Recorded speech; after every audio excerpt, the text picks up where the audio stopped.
सबैको संस्कार संस्कृति बचाएको हो। त्यसैले आजको समुदायमा आफ्नो मासु आफ्नो तरिकाले गुरुमा गुरुआमाले मासु राख्नुभएको छ।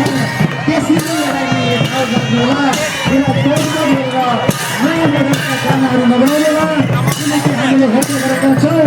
हामीले बलि प्रोग्राममा बनाउँदै गर्दा तपाईँको डिजे म्युजिकहरू लगाएर डान्स नाचेर देउसी गाउन खेल्ने कार्यक्रमहरू त्यहाँ कतै देखिरहेको हुन्छ। त्यसैले भन्दै